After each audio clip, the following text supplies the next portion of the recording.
This will not be a speech like anyone I have ever given.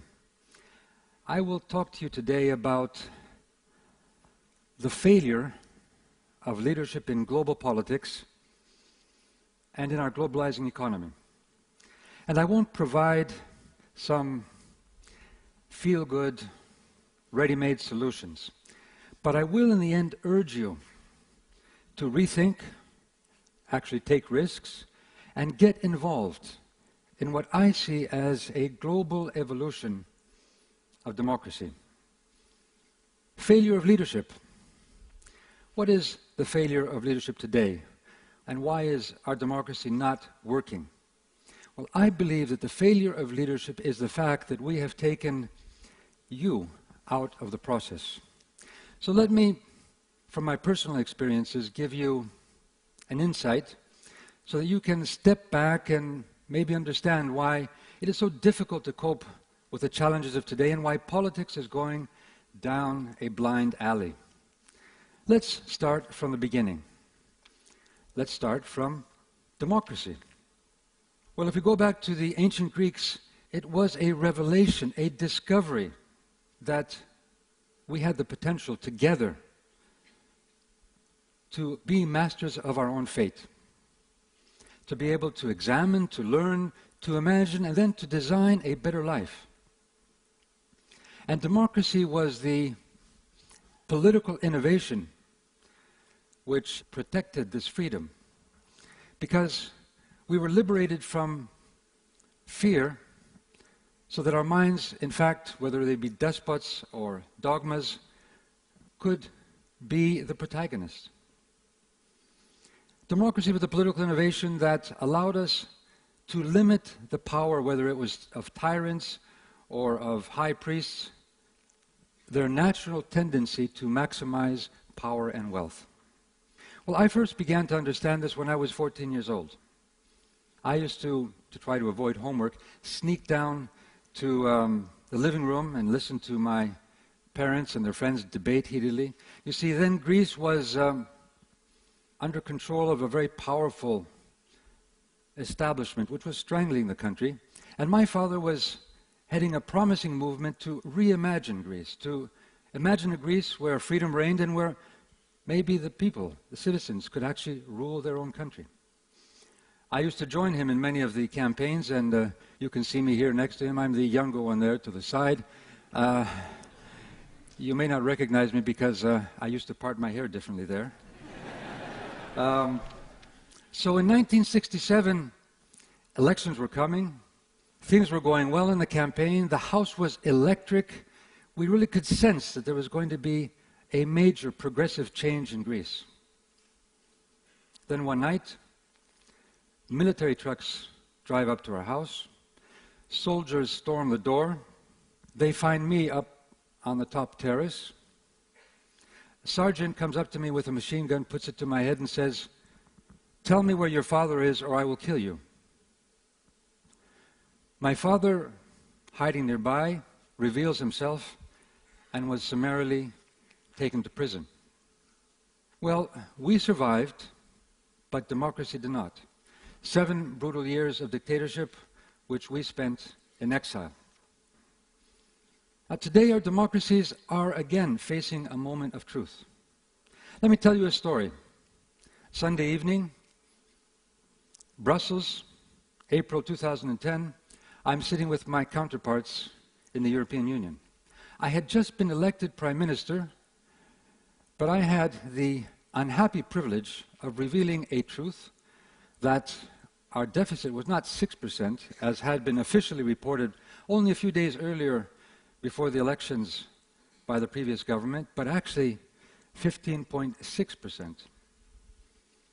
But the deficit was only the symptom of much deeper problems that Greece was facing. And I had been elected on a mandate, a mission actually, to tackle these problems, whether it was lack of transparency and accountability in governance, whether it was a clientelistic state offering favors to the powerful, tax avoidance, abetted and aided by a global tax evasion system, politics and media captured by special interests.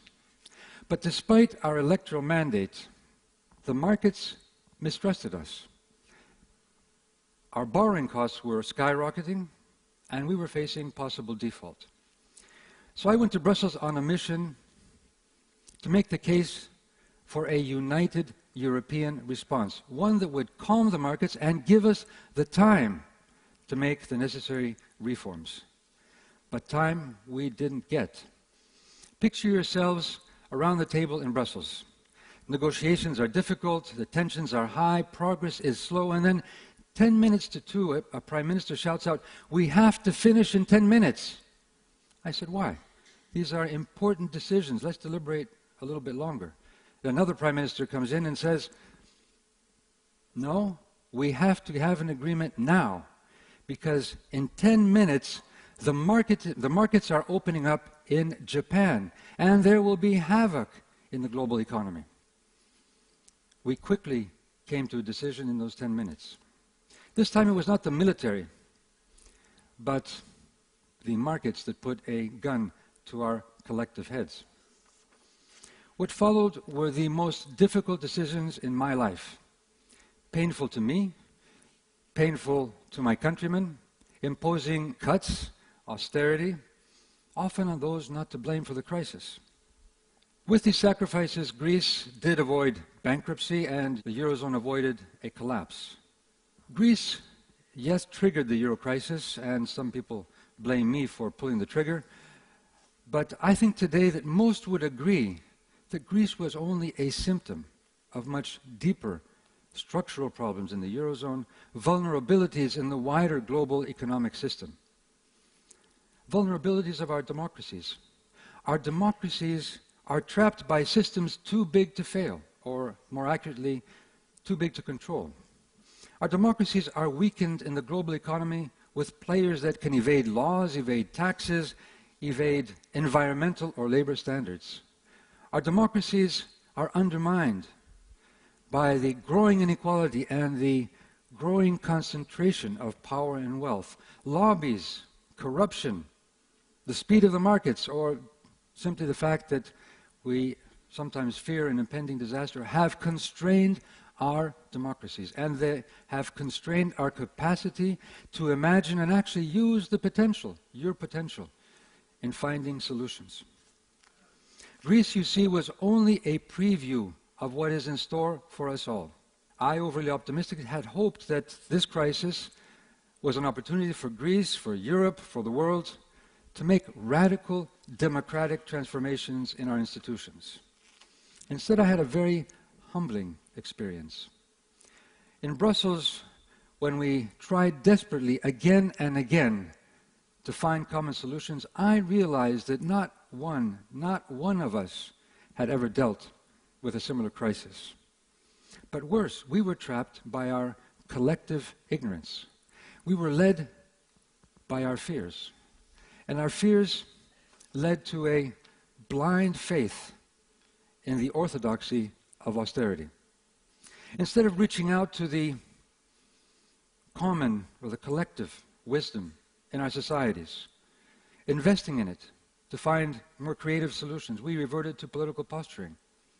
And then we were surprised when every ad hoc new measure didn't bring an end to the crisis. And of course, that made it very easy to look for a whipping boy for our collective European failure. And of course, that was Greece. Those profligate, idle, ouzo-swilling, Zorba-dancing Greeks, they are the problem. Punish them.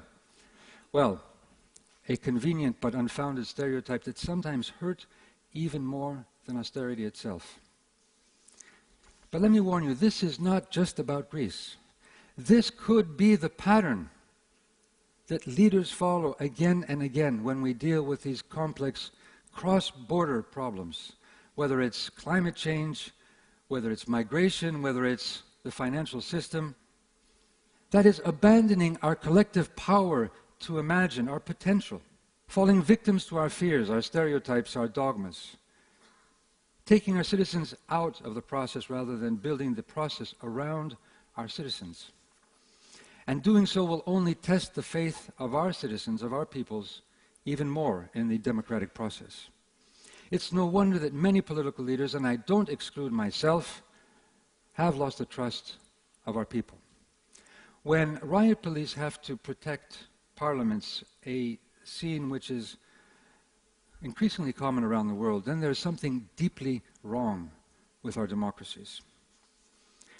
That's why I called for a referendum to have the Greek people own and decide on the terms of the rescue package. My European counterparts, some of them at least, said, "You can't do this. There will be havoc in the markets."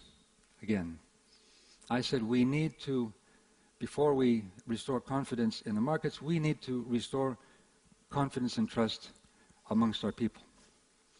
Since leaving office, I have had time to reflect. We have weathered the storm in Greece and in Europe, but we remain challenged. If politics is the power to imagine and use our potential, well then 60% youth unemployment in Greece and in other countries certainly is a lack of imagination, if not a lack of compassion. So far we've thrown economics at the problem, actually mostly austerity, and certainly we could have designed alternatives, a different strategy, a green stimulus for green jobs, or mutualized debt, Eurobonds, which would support countries in need from market pressures. These would have been much more viable alternatives. Yet I have come to believe that the problem is not so much one of economics as it is one of democracy. So let's try something else. Let's see how we can bring people back to the process. Let's throw democracy at the problem. Again, the ancient Greeks, with all their shortcomings, believed in the wisdom of the crowd at their best moments. In people we trust. Democracy could not work without the citizens deliberating, debating, taking on public responsibilities for public affairs. Average citizens often were chosen for citizen juries to decide on critical matters of the day. Science, theater, research, philosophy, games of the mind and the body, they were daily exercises. Actually, they were an education for participation, for the potential, for growing the potential of our citizens. And those who shunned politics, well, they were idiots. You see, in ancient Greece, in ancient Athens, that term originated there. Idiot comes from the root idio, oneself. A person who is self-centered, secluded, excluded, someone who doesn't participate or even examine public affairs. And participation took place in the agora having two meanings, both a marketplace and a place where there was political deliberation. You see, markets and politics then were one, unified, accessible, transparent, because they gave power to the people. They served the demos, democracy. Above government, above markets, was the direct rule of the people. Today we have globalized the markets, but we have not globalized our democratic institutions. So our politicians are limited to local politics, while our citizens, even though they see a great potential, are prey to forces beyond their control. So how then do we reunite the two halves of the agora? How do we democratize globalization? And I'm not talking about the necessary reforms of the United Nations or the G20. I'm talking about how do we secure the space, the demos, the platform of values, so that we can tap into all of your potential. Well, this is exactly where I think Europe fits in. Europe, despite its recent failures, is the world's most successful cross-border peace experiment. So let's see if it can't be an experiment in global democracy, a new kind of democracy. Let's see if we can't design a European agora, not simply for produce and services, but for our citizens, where they can work together, deliberate, learn from each other, exchange between art and cultures, where they can come up with creative solutions. Let's imagine that European citizens actually have the power to vote directly for a European president, or citizen juries chosen by lottery which can deliberate on critical and controversial issues. A European-wide referendum where our citizens, as the lawmakers, vote on future treaties. And here's an idea. Why not have the first truly European citizens by giving our immigrants not Greek or German or Swedish citizenship, but a European citizenship. And make sure we actually empower the unemployed by giving them a voucher, a scholarship, where they can choose to study anywhere in Europe. Where our common identity is democracy. Where our education is through participation, and where participation builds trust and solidarity rather than exclusion and xenophobia. Europe of and by the people. A Europe, an experiment in deepening and widening democracy beyond borders. Now, some might accuse me of being naive, putting my faith in the power and the wisdom of the people. Well, after decades in politics, I am also a pragmatist. Believe me, I have been, I am part of today's political system. And I know things must change. We must revive politics as the power to imagine, reimagine, and redesign for a better world. But I also know that this disruptive force of change won't be driven by the politics of today. The revival of democratic politics will come from you, and I mean all of you. Everyone who participates in this global exchange of ideas, whether it's here in this room or just outside this room, or online or locally where everybody lives, everyone who stands up to injustice and inequality, everybody who stands up to those who preach racism rather than empathy, dogma rather than critical thinking, technocracy rather than democracy, everyone who stands up to the unchecked power, whether it's authoritarian leaders, plutocrats hiding their assets in tax havens, or powerful lobbies protecting the powerful few. It is in their interest that all of us are idiots. Let's not be. Thank you.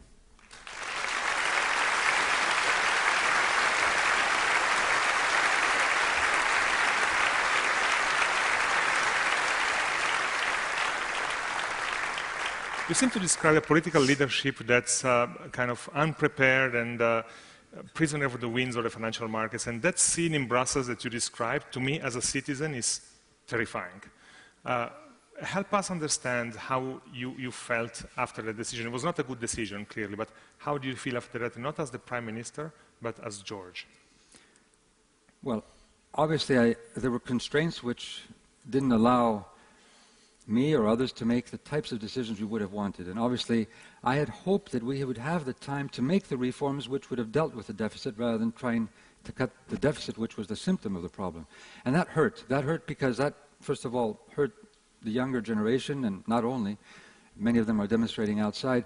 But I think this is one of our problems. When we face these crises, we have kept the huge potential of our society out of this process. And we are closing in on ourselves in politics, and I think we need to change that, to really find new participatory ways, using the great capabilities that now exist, even in technology, but not only in technology, the minds that we have, and I think we can find solutions which are much better, but we have to be open. You seem to suggest that the way forward is more Europe, and that seems not to be an easy discourse right now in most European countries. It's rather the other way, more close borders and less cooperation, and maybe even stepping out of some of the different parts of the European construction. How do you reconcile that? Well, I think one of the worst things that happened during this crisis is we started a blame game. And the fundamental idea of Europe is that we can cooperate beyond borders, go beyond our conflicts and work together.